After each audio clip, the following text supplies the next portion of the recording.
Okay, so a little bit of background and experience information on Adam Lewinberg. He is the president of Postal Advocate, Inc., the only mail audit and recovery firm in the US and Canada. He manages a portfolio of 160,000 pieces of mailing equipment for the largest US companies. He speaks and teaches nationally on mail savings and industry trends. He is the former industry co-chair of the Boston Postal Customer Council, and he is also a member of the Mail Systems Management Association with certifications in CMDSS and MDC. He's also a featured writer for Mailing Systems Technology magazine. He also worked for one of the largest mailing vendors for over 17 years as the Director of National Sales for Presort, Tabletop Inserters, Addressing, Hardware Software, and Green Offerings. He was also one of the top account managers nationally, working with some of the nation's top accounts. Over to you, Adam. Thanks, Doris. So today we get to talk about everybody's favorite topic, postage rate increases. So we're going to give you what you need to know about these increases. And so what we're going to talk about today is what rates are changing, how this impacts you, what do you need to do so to make sure that you're compliant with the rates. Throughout this whole presentation, we're going to be going over savings tips and USPS thoughts, things that we see as coming with the Postal Service. This rate change right now is proposed. It is not final. We should know by probably the middle of July, and if it's supposed to go into effect on August 29th, 2021. There's a very high likelihood that all these rates will go into effect. 99% of the time when they make these sorts of proposals, the majority of the items that they put in these things actually do happen. If you want more up-to-date information, you can go to the Postal Explorer website, which we've listed below. There are so many different postal classes. There's no reason in a forum like this that we need to cover all of them, because many of them just won't be relevant to you all. So we're going to focus on the most common ones that impact the majority of businesses and organizations today, and that's the rates that we're going to cover. But if you want more detail, go to this website if there's any areas that we don't cover. So let's talk about the post office. Why are they doing this increase? This is the second postal increase this year. We had rates increase in January of this year, and this is an extra increase because the post office has some unused rate change authorities that they can use. So let's look at the volumes. Let's start at the bottom of this. Volumes were basically staying relatively flat up through about 2007. They were growing or staying flat up to that point. Then we had the recession in 2008 and 9, and volumes went down, and you could see huge volume declines. At first class single piece mail, 9 and 11%, first class mail pre-sort 3 and 8%. The interesting thing about this is every time that we've seen a correction, the volumes don't go back up. So if you look at what happened in 2020, we had a mammoth decline. First class single piece went down 9%. First class automation went down, pre-sort went down 2.4%, and marketing mail, which is all your advertising content, went down 18%. The significance of that is we don't see those volumes going back up. If you look all through this chart, there were a couple years where there was a slight increase in a certain year, but overall, once a volume is declined, it's the new normal. So I want to set that. So now think about it. As these letter volumes are dropping fast, making up for the volume, they're making up for these volume declines with increases, right? So, and the reason they're doing that is there are more and more addresses that the post office has to deliver to every year as we have new subdivisions and more people, in the country, because we're constantly expanding our population. Now, at each one of those mail stops, the post office now has fewer pieces to deliver, reducing their profitability model. And that's the reason they have to pass these rates on to us. And the other thing, and if you've looked at any of the rate guides, they're comparing the rates that we pay in the United States to the rates of every other westernized country. And in most cases, we are in the 20 to 50% less than the rest of our Western counterparts as far as the cost to mail a letter. So what's changing? First class single piece. If you go to the post office and you buy postage stamps, you're paying 55 cents today, that's going to 58 cents, a 5.5% increase. And you can see the second ounce rate stays the same at 20 cents. So you can see as items get heavier, the rate goes, the percentage increase goes down. Flats, the first ounce flat is going up 16%, the largest increase we've ever seen with flats, 16% increase. And as items get heavier, the second ounce rate and the additional ounce rate isn't going up, but you can see the rate increases. Postcards are increasing by 11%. Most mail that the people on this call are doing probably isn't retail letters. They're probably doing it through a postage meter or a PC postage solution. There's an extra class that the post office set up about 4 or 5 years ago called metered letters. And the rates on those are going from 51 cents to 53 cents, excuse me, a 4% increase. And obviously less as the weights go up. Significance of this is there's a 5-cent difference, 58 cents versus 53 cents, for you to have a postage meter or a PC postage solution, basically. If you're doing $1,000 in postage a year, it saves you about $94 a year. $10,000 a year saves you $943. So you could see the savings having automated metering equipment makes for your organization. Overall, it's about a 9.4% decrease in costs. So anyone who's doing more than, $2,000 a year should absolutely consider this.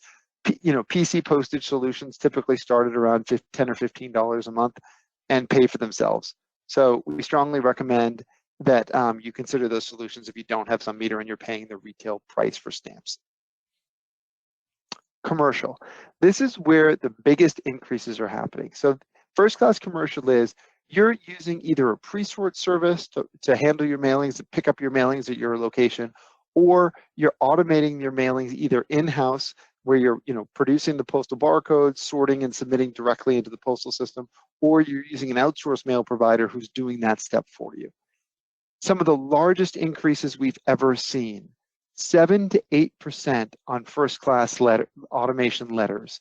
So, and you could see the 5-digit rate, if you sort it to the deepest discounts at the 5-digit, it's only 7%. The mixed ADC is 7.8%. Flats for the first ounce, it's sort of the opposite logic. The 5-digit rate is increasing the most at 20.7%. And, basically most people are getting sort of an automation or a mixed, either a mixed ADC or a pre-sorted service rate is their final rate that they're paying a pre-sort service, and those are going up about 15%. And postcards are going up about 14%. So when you look at flats, because flats are having this huge increase, I just want to show you what the true impact of that is.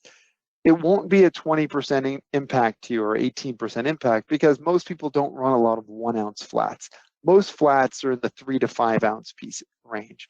So since the extra ounce is 20 cents, you can see that overall you're probably in the 8 to 10% range of what you should really be budgeting for around flats, but still very significant. Marketing mail, again, the largest volume mail segments are getting the highest increases. So you can see for letters, we're getting a 7 to 9% increase on your automation letters, 7 to 10% increases on flats. If you're a nonprofit, you're getting 6 to 9% on letters, and flats, you're at almost 9 to 12%. We could see the same trends for items over 4 ounces. And the over 4 ounces, they rate them on a per piece and a per pound rate, and you can see that it's a combination of these two that make up the total rate. And you can see a similar thing for nonprofits. Nonprofits on the per piece rates, you can look at these percentages, 17 to 36%, just unbelievable. Now, to offset that, if you can move your marketing mail closer to its final destination, the post office has destination entry discounts. And if you can deliver to the DNDC or the destination sectional center facility, you can save an extra 5% or 12.5% over what you could have previously. And you can see the differences for letters over less than 4 ounce flats and over 4 ounce flats. Great opportunity if you're doing a lot of marketing mail, you want to make sure, typically this mail's outsourced, you want to make sure that your outsourced provider is using some sort of move forwarding service, getting your mail closer to its final destination to take advantage of these discounts to help offset these increases. So let's talk about savings opportunities. So for first class mail, your savings opportunities are obviously if you're paying 58 cents for a letter, move it to a meter or a PC postage, you save 5 cents. If you're doing mailings over 500 pieces a day or have one-time mailings of 1,000 pieces or more, you should be considering using a pre-sort service. They can get your rates down from 53 cents to 46.1 to 49.4. If you can automate your mailings in-house for drastic savings, you can get the full benefit of the discount, 43 to 49 cents. If you can convert some of your mail, because it's generic in its correspondence, to marketing mail, that same piece goes to 28 to 33 cents. And if you're lucky enough to be a nonprofit, your rate goes down to 14.7 to 20 cents. So you can see these are your main options to reduce costs. The other thing that I want to point out is pre-sort automation levels. So if you're doing, let's say, a 3-ounce newsletter as an example, or a 3-ounce statement, it's 93 cents to send it through your meter. With automation classes, you get up to 3.5 ounces for the same rate as the 1-ounce rate. So you can see a 3-ounce statement or newsletter is still 46.1 to 49.4 if you use a pre-sort service or automate it yourself. So the savings as gets heavier, as items get heavier, the savings can get bigger. Flats and postcards have the same automation rates as letters. Consider moving generic correspondence we talked about to marketing mail. Lightweight flats. A lot of people are putting things in flats, 9 by 12s. With 16% increases on the prices of flats, it's important to say, does everything you're putting in a flat have to go into a flat? So think about someone who sends invoices or statements or policies or things like that that are going in 9 by 12s with a window. So let's say it had 6 to 10 sheets of paper in it. That item costs $1.56 to send. If you just folded it in half in a 6 by 9.5 envelope, the cost goes to 73 cents, basically cuts the cost in half. If you used a pre-sort service, because that gets up to 3.5 ounces at the 1-ounce rate, it goes to 48.5 to 49.4, and if you automate it yourself, it goes to 42.6 to 48.5. The point is, by just getting this into an envelope, there's 53 to 73% savings. So the places to consider that is your stuff that's less than 10 pages. There are inserters that can easily handle those types of volumes, or you can hand insert them. But it's important to consider these 6 by 9.5 if you're doing a lot of lightweight flats. Priority mail. So the core things that are going up in this rate change are, there's 2 different classes of mail. There's market dominant, which is your letters, your flats, the things that you don't really have a lot of choice. You have to use the Postal Service. Nobody else can deliver a letter, by the ounce, throughout the US at any rates even comparable to the Postal Service. And that's called the market dominant categories. And then the other are called the competitive categories. And competitive categories is where, frankly, you could, if you didn't feel like using priority mail, you could use FedEx or UPS, and they're perfectly viable solutions that could replace that. And that's considered the competitive category. This rate increase is focused on the market dominant categories, the places where, frankly, you have no choice. So what's good, the only good saving grace is Priority Mail Express, first class parcel. The main parcel items that people are using, the rates are not changing now. We could probably expect that they'll change in January of next year. They changed this year in January, but they're not being impacted by this rate increase. Some additional rate change items that are going up. International mail.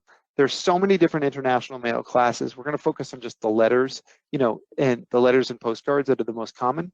And you can see overall, you're getting about an 8.3% increase on those. The rates are going up basically about 10 cents per piece. Library mail and media mail are both going up 10 to 12%. So if you're doing a lot of library and media mail, you'll see that increase.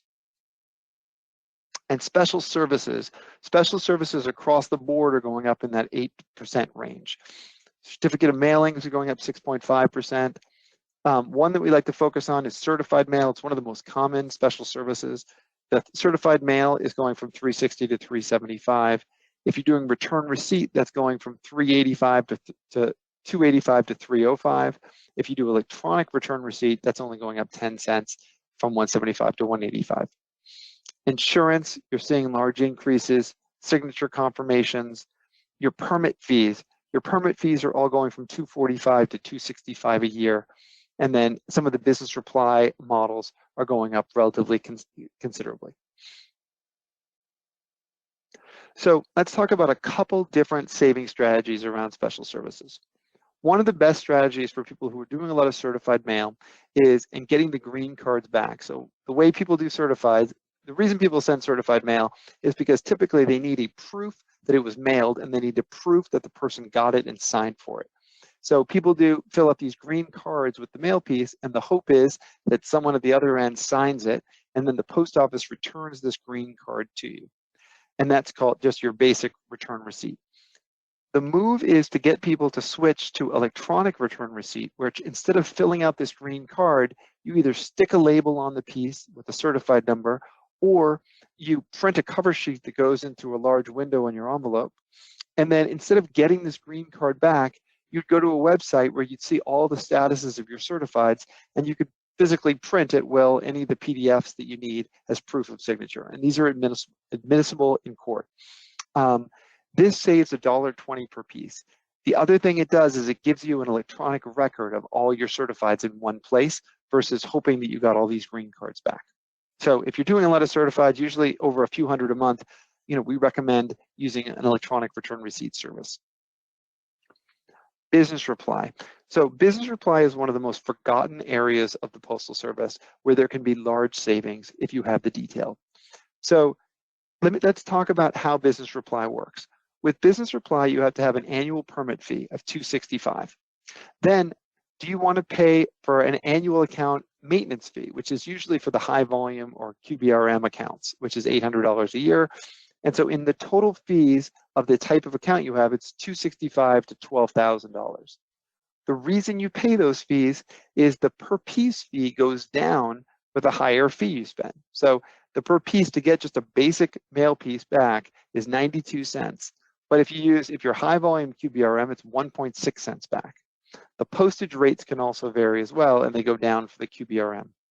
So you can see the total cost to get a business reply mail piece back. The reason you use business reply is because you need to get some responses from customers, and you don't want to put a meter imprint on every single piece you send out because you know you're only going to get some of those pieces back.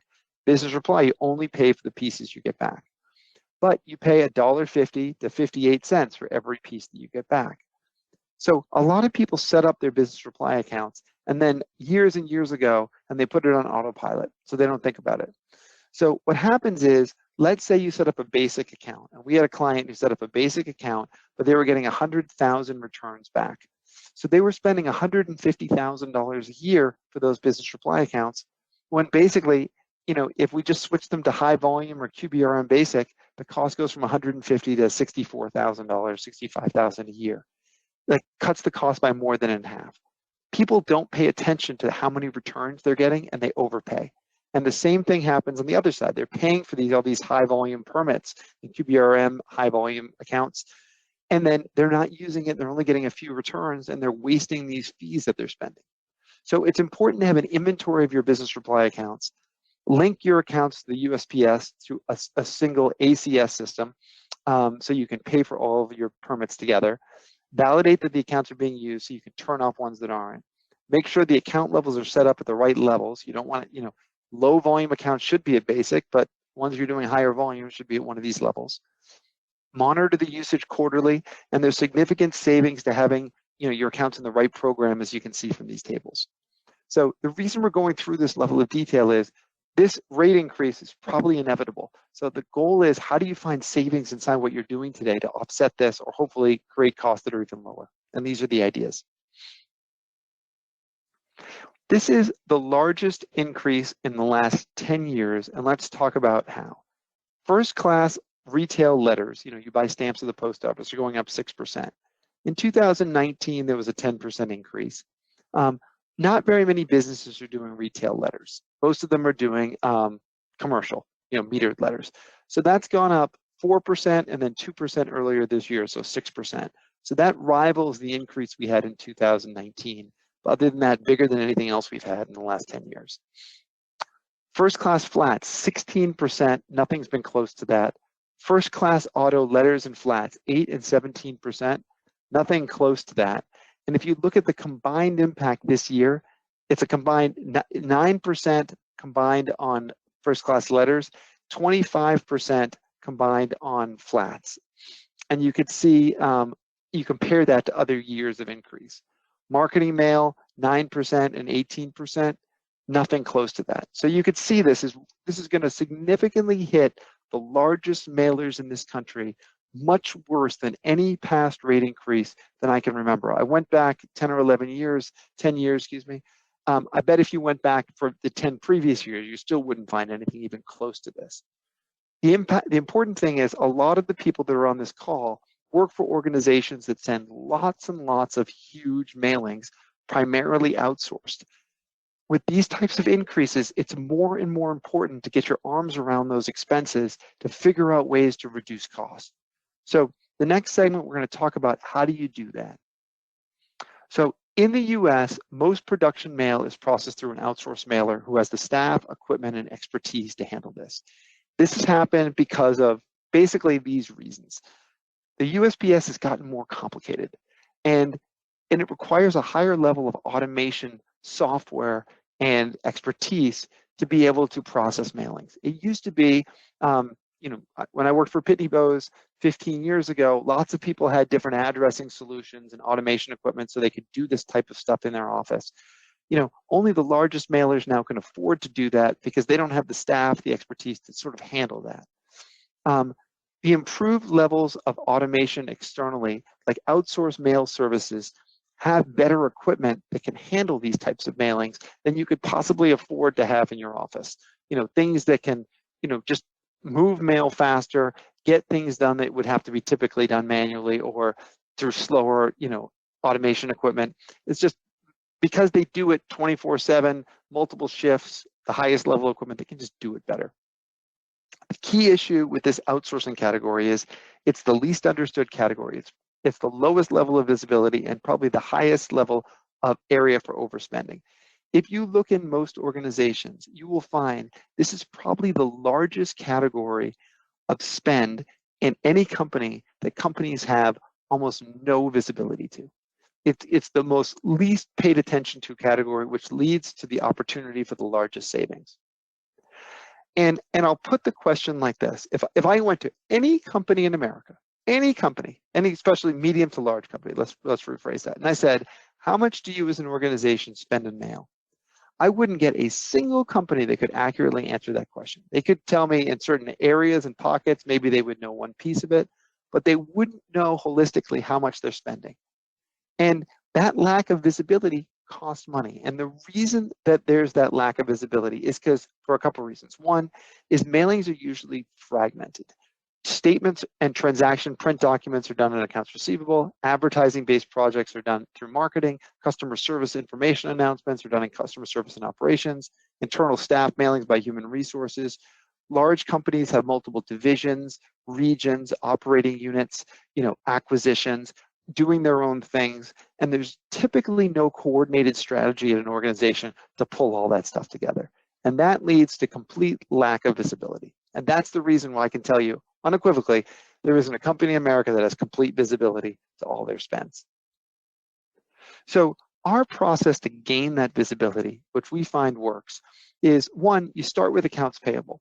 Most outside mailings will have postage funded by the USPS permits that are paid directly versus paying through the mail service provider. So since mail's outsourced, they're most likely the outsourcer is saying, you need to set up a permit in your name, and that permit will fund the mailings that we do through our service.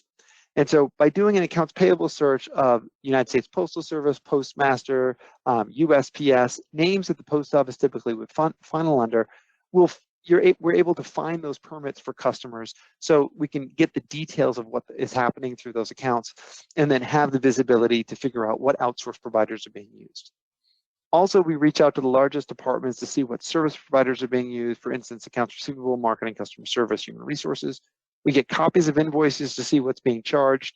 We reach out to the vendors to see if they have web portals that can provide more detail.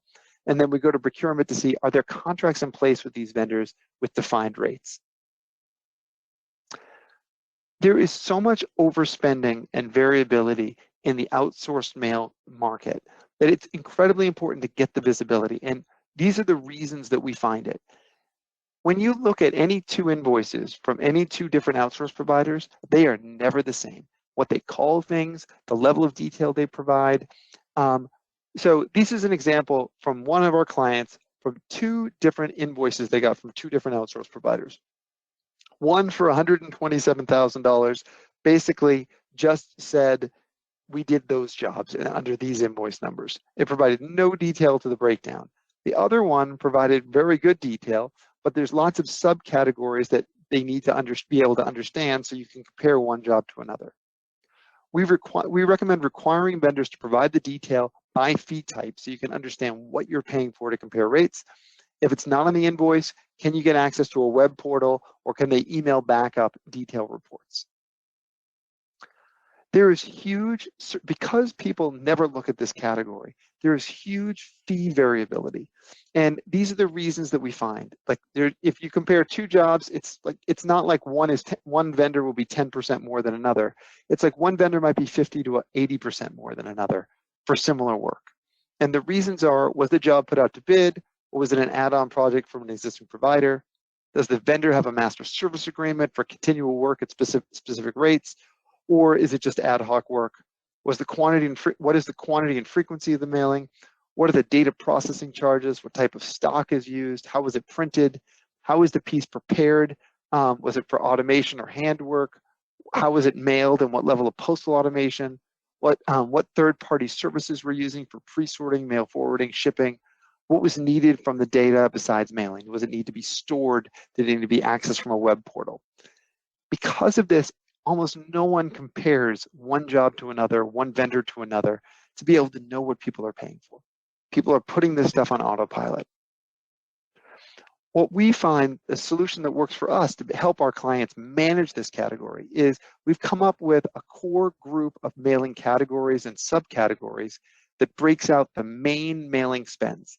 So in these outsourced projects, you're spending money on material, data processing, mail automation. Mail automation is, processing your mail list through their software. For printing, mail preparation, which is your folding, inserting, tabbing, addressing, postage, email processing. A lot of mailings are going to have segments that are emailed. They're transported. They're moving closer to their final destination, either through a separate pre-sort service, trucking to the postal service, or through mail forwarders. The data is being stored for image creation and storage and retrieval, or there's other miscellaneous charges. So our goal is to gain access to the fee level of the invoices so we can put these categories to them. We can log each line from the invoices into categories and subcategories, and then we can maintain the data over periods of time that allows us now to compare vendors and services and benchmark rates. And that's important when you're negotiating with contracts, and it's important to make sure that you're getting the lowest rates and you're getting the contract rates that you've been promised. The largest area of savings for outsourced mailings are 3. Postage is the largest, and we'll go into the detail.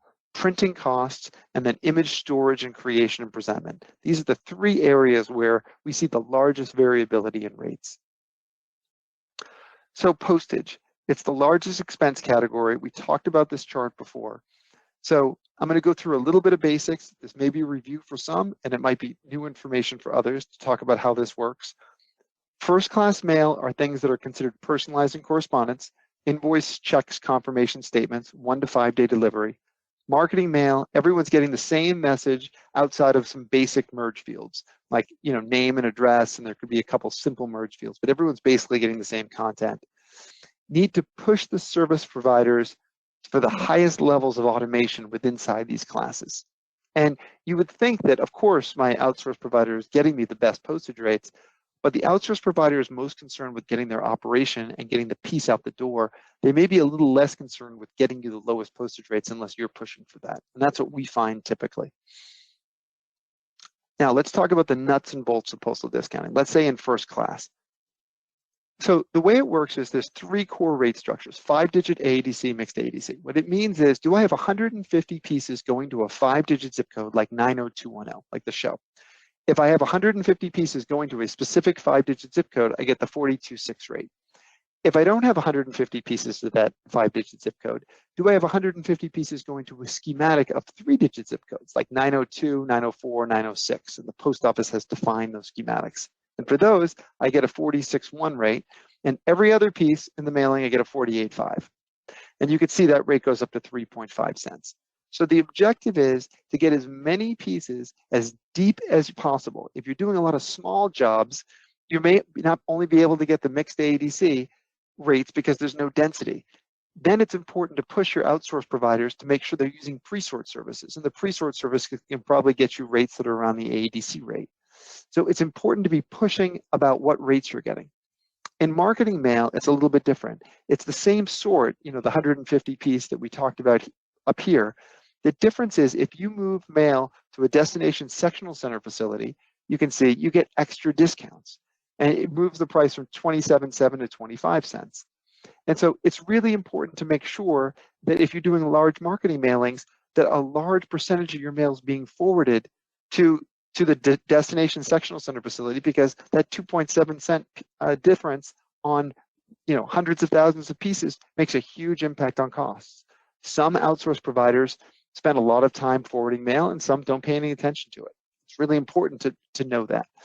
Also, there's if you have IMB barcodes in compliance with seamless acceptance, there's an extra 0.001 savings for seamless acceptance and 0.003 for full service intelligent mail that applies on pieces. You want to make sure that you're getting the benefit of this and not just your outsourced provider. So the methods of automation: third-party pre-sort service, in-house software. You can do it yourself. You can buy the software one job at a time. In-house software, you can commingle jobs to get the best discounts, having sort of a manifest system. Marketing mail, third-party forwarding services. Marketing mail, internal transportation department forwarding directly to the different sectional center facilities.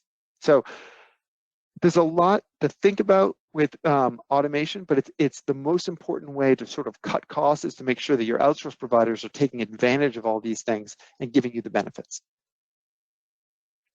Printing, second biggest area of cost. What technology are they using? Cut sheet, roll, feed, laser, inkjet, color, and monochrome. The different printing technologies are going to have a big impact on the cost. What level of print suppression is being used for them pushing things to email or web so you don't have to mail it in the first place? Can jobs be presented together versus independent jobs? Can you feed them a bunch of smaller jobs into one stream so you can get better discounts and less setup costs? Are discounts offered for duplexing, printing on both sides? It cuts the weight and potentially makes it easier for everyone and less paper. And then there's new virtual printers. If you have, for instance, people like in your field locations that are sending jobs, instead of them having to do small jobs themselves, there's new technology that through virtual print drivers, you can pick a printer and then highlight where the address is and maybe a unique item on the document that changes between sets. And you can send those jobs either in-house to a production facility or outside to a production facility in smaller batches without having to pay all the setup fees. And you can get postal automation discounts and things like that. So there's a lot to consider in printing that is important to look at. And then data management. People don't think about data management. I'm going to go through an example in a second, but this can be one of the largest cost aspects of your outsourced mailings. So what data management is how do you accept the data files? How does the vendor accept the data files from you? How do they format the data into a workflow? How do they format the documents with your specific logic? Run it through their mail automation software to comply with the post office regulations. If they need to submit some for email, fax, texting of your documents, do they need to create those images electronically for backup copies and store your files? And do they need to provide that data so either you or they can present it on a website? So if I want to log in and see my statement, I can now have it visible. So people don't think about all the costs that are associated with these, but this can really add up. I'm going to give you an example from a client of ours. They were sending invoices and they were paying 0.004 to create backup images of every printed piece. They were also paying 0.004 for every piece to have it stored. And they were paying that to have the image stored for 24 months. So they had, over 5 years, they had 3.6 million images stored. They're sending 75,000 invoices per month, which is 150,000 images, because the average was about 2 pages. So they were spending $600 a month for image creation and then $14,000 a month for image storage to store those invoices, with an annual cost of $180,000 a year, or 20 cents per invoice mailed. So when we looked at this and negotiated it, the cost got cut by more than in half for $133,000 savings a year by just focusing on some simple fees that you can negotiate. And it was just an area that no one had ever looked at. So it's important to pay attention to these things. They can help offset some of the rate increases that are inevitably going to happen. Vendor strategies. So let's talk about this. So we talked about the volume declines at mail, but let's look at the number of pieces that have happened. 48 million first-class mail pre-sort pieces went down to 36 million pieces over an 11-year period. 83 million pieces of marketing mail went down to 64 million pieces of marketing mail 11 years later. There are more outsourced providers, there's unused capacity at outsourcers to manage this. There are more outsourcers fighting for your business that puts you in a leveraged position more so than you've ever had, because just in the last year, these marketing outsourcers have an 18% less volume in one of their biggest categories. So that gives you leverage when negotiating, and it's important to be running these types of requests for proposals to your outsourced providers. Build a defined template where it's easy to compare rates and the main expenses. Include vendors that meet the following criteria. And this is really important to think about, and people don't think about it this way. Can they support your geographic area? So the post office is talking about slowing down mail. And so they want to take first-class mail service from a 1 to 5 day service to a 2 to 6 day service. What they basically want to do is they want to say, first-class mail doesn't travel on trucks. Now, this has not been approved yet, but this is in discussion. What that's going to mean is mail is going to be slowed down, and that it's going to be more and more important for people to start thinking about where their mail is produced. If all mail is local, you want to find a local or regional provider who's close by who can get the majority of your mail there in 2 to 3 days. If mail is nationwide, you don't want to be producing your nationwide mail in the Northeast. You want to produce it somewhere in the middle of the country so they can get to all the so they can get throughout the country in 3 or 4 days, versus of New York all the way to Boston, all the way to LA, which could take 6 days. It just doesn't make sense to have all your mail produced like across and have to go across country. It's also going to mean that you probably want to look for larger shops if you have national mail that can split your mail volumes up into and have hubs in different parts of the country. So they may have one in the Northeast, they might have one in the Midwest, and then one on the West Coast, and they can divide your mail so it goes closer to your end user. Is the outsourced provider close to a major pre-sort center so that they can get the benefits of having pre-sort rates? Because a lot of the mail that these outsourcers run, they can't get the biggest discounts themselves. They have to use outsourced pre-sort providers for some of it. Are they in a low cost of living area and can pass on that savings and rates? There's no reason you want to be producing your mail in a high cost from Boston, and Boston's a very expensive real estate market and cost of labor. Do you really want to produce all your stuff there, or would a place like Columbus, Ohio, where it's sort of in the center of the country with much lower cost of living, make more sense? Do you have the highest level of technology to support your needs? There's huge difference in what the bigger shops have in their technology that can support your needs. As an example, they can create envelopes on the fly and wrap your pieces in documents. They have different value-added services where they're moving mail closer, like a much higher percentage of the mail through their own distribution network closer to the end users. They have automation equipment that can commingle different jobs into single print streams that smaller providers can't have. And what value-added services do they have, and do they specialize in maybe your specific industry? Like there are certain providers who work with banks or insurance companies and things like, and mortgage companies and things like that. Compare the responders, request references, review account management process. How do they work with you and support you on a day-to-day basis? And look for discounts. A lot of companies that we work with, we're working with 10 or 15 different outsourced providers. Doesn't make any sense. They should be combining that volume into a couple players where they can get master service agreements, higher levels of service, and better discounts. A lot of companies, especially for their marketing work, will use marketing agencies and consolidators. So what these are is they're groups that will say, look, we'll handle the creative, and then we'll also handle the marketing side of it. We'll coordinate with all the different printers and mailers, and we'll figure out the best solutions for you on how it gets mailed. So the question is, are you getting the best rates? Are you getting any economies of scale? What we find is these marketing consolidators, they spread your volume amongst lots of different players, and you're not getting the benefits of your volumes. Do you have any control of your mailings, or are they in complete control to send it wherever they want? Do you have any visibility to the actual fee that's being charged, or does the consolidator just sort of, the marketing agencies and consolidators, they just kind of mark it up to whatever they see as your rate? And are you assured you're getting the best level of service? We typically find that these solutions, if you're doing huge volumes of mail on a regular basis, you should be having your own agreements with services that can do different things. So use the marketing agencies for the creative, but manage the output directly through your own contracts.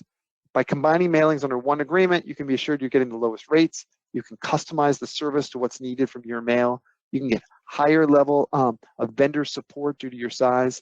And like we said before, the larger mailers, the larger production marketing mailers are going to have higher levels of automation that can provide lower rates. They can distribute print across facilities, they can move mail closer to its final destination, and they can help you make sure that you're getting lower costs. The marketing agencies and consolidators, that's not their core focus. And once you have these agreements set up, manage the future relationship, make sure you have access to vendor portals, make sure you have access to the visibility of the invoices. There's an audit process to look for billing errors and refunds when there's service failures. What expense areas above the documented threshold. So by looking at every bill, you can see, are you getting the contract rate? And is there any changes or things that cause red flags that you can look for? And this will help you budgeting around postage increases. So what we're trying to do is to take that model that says, I have no visibility to all my mail spends, and put it into a managed process that says we have complete visibility to all of our mail spends, and we have a way of managing it. And set up a quarterly review process that defines what changes and new strategies for the future, and then ongoing meetings to move enhancements forward.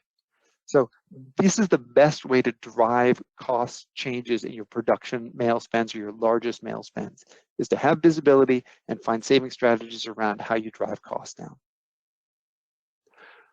So how do you budget for this increase? We can send you, if you can email Doris Tam, or you can hit our website, postaladvocate.com, and there's a link to this tool. It's an Excel tool you can download. If you're trying to figure out how much to budget for this increase, this is what you can do. You can say, okay, how much first-class mail do I have per year? And you can plug that in for first-class letters, plug in a dollar value, and it will calculate it. We estimated at 3.8%. For flats, you should really budget 11%. First-class parcels, retail, those aren't going up. First-class automation letters, we recommend budgeting 8%. Automation flats, 8%. Certified mail, 5%. And then marketing mail, 8% for letters, 9% for flats, and then an extra 5% for miscellaneous. So if you plug those in, it will tell you how much you need to budget for these increases. And feel free to download this tool. Hopefully it's helpful for you. The weird thing is this rate increase is happening in 2 months. So this budget is a mid-year increase, which is going to be really difficult for companies that maybe set their budgets at the beginning of the year and have to scramble to come up with the extra funds for this. What do you need to do? So this rate increase is supposed to happen August 29th. Before that happens, make sure that you have downloaded the rates into your meter. Some meters, newer meters, can do that automatically, where it just happens in the background if your meter is constantly connected. If it's not, make sure you either refill your postage meter with some funds or just check your meter balance. What that does is it forces the meter to dial out to the mailing vendor, request, and when it makes that connection, the meter vendors the meter vendors will ask through the meter, do you want to download the newest rates? When you download them, they have clocks in the meters and they know the date that the rates are supposed to go into effect, and they'll automatically come up on the 29th. If you have questions, all of the vendors have websites that you can go to that will give you more details that you can use. Postal Explorer is our favorite. It has the most detail if there's some classes that you didn't know. All the rates that we talked about today, we have sort of a cheat sheet guide that you can see all those rates sort of together in one sheet, and you can download that off our website, or you can email us if you have questions and need to get it. Real brief about us, what we do is we help large organizations with diverse mail spends manage their mailing spends, and we're managing the largest fleet of mailing equipment in the world of about 172,000 pieces of equipment. We've helped our clients save $65 million, which is amounted to about 1.9 million per client. And our average savings on the equipment side, which was sort of our entry focus, was 59%, which we're very proud of. We have 220 years of experience in mail spends, and we provide time savings and assistance and electronic web-based tools to make this easy. We've also helped our clients recover $21 million in lost postage overcharges and fees. Our clients are every industry. It doesn't make any difference what industry. We work with 8 of the top 15 largest banks, 1 of the top 2 pharmacy chains, 1 of the top 2 dairies. Like I said, it doesn't make any difference what industry it is. It just matters that it's an organization with large disparate mail spends. How we typically work with any organization is we get a letter of authority that lets us inquire at no charge or obligation from the client that says, we want to do an analysis for you on your mail spends, and that could be your inside mail spends, it could be your outsourced mail spends, permit mail spends, whatever you want us to look at. We'll, get a letter of authority from you that's a template that we have that our clients can edit, and we ask for some basic data like an accounts payable export, if you have a vendor list of equipment or vendors you work with, and there might be some PDF copies that we ask for, but it's very limited and very simple for most clients.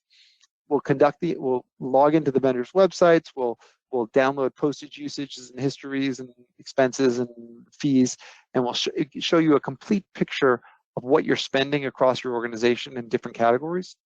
And then from that position, if you decide you want to move forward, then we'll go and implement the plan to reduce costs. And whether that's on mail equipment, whether it's on postage, whether it's on lost funds, whether it's on outsourced mailings or UPS and FedEx spends, that's what we're here to help our clients with. And we'll do everything from helping our clients negotiate new agreements, getting credit requests, itemizing everything in our web platform, and then managing the actual right sizing, automation, new contracts, that sort of thing. We don't approve anything, our clients approve everything, and we manage it ongoing in a web platform so you can have complete enterprise mail visibility across your organization. We believe in education. We constantly run these types of webinars on different educational topics. We run them at least 5 to 10 times a year. Please feel free to hit our website, and hopefully there'll be other content that will be interesting to you. We'll be running a couple more rate change webinars closer to the final rate change when all the rates have been approved. If there are other people in your organization you feel need this information, we'll be running similar sessions in, I think, late July and early August prior to the rate change. So I want to open it up to any questions. Thank you all for coming to this meeting, and hopefully this information was helpful. Thanks, Adam. So just a quick reminder, if you have any questions, you can either raise your hand and I can unmute you so that you can ask the question. Otherwise, you can type the question in the chat box and I can ask the question. So first question, is this increase proposed or is it approved and final? So it's proposed.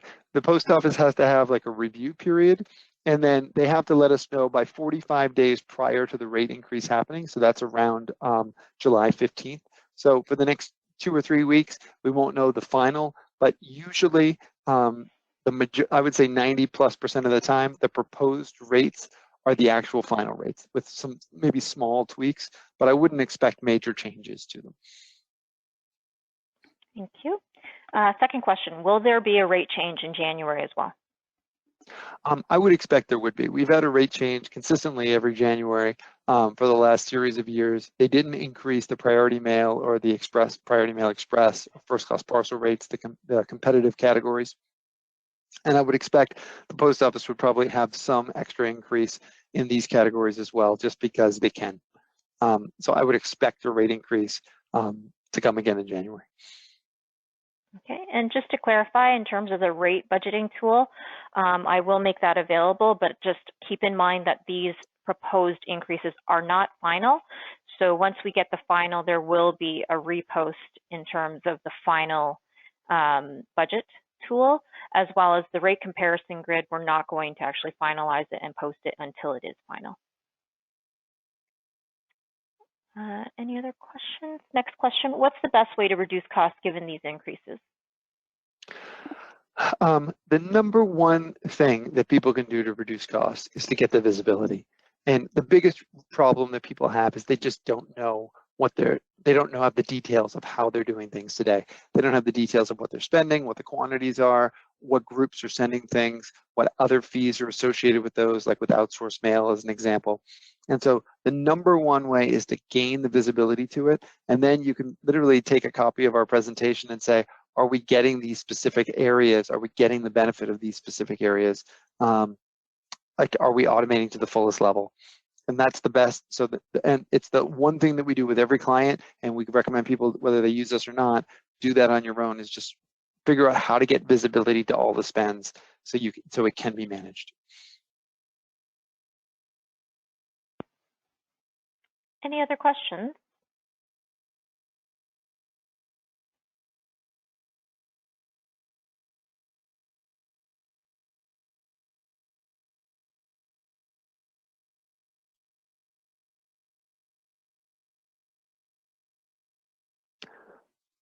Well, I want to thank everybody for coming today. You will be getting a copy of this presentation, a copy link, and please let us know if there's any questions or things that we can do for you. Have a nice afternoon, everyone.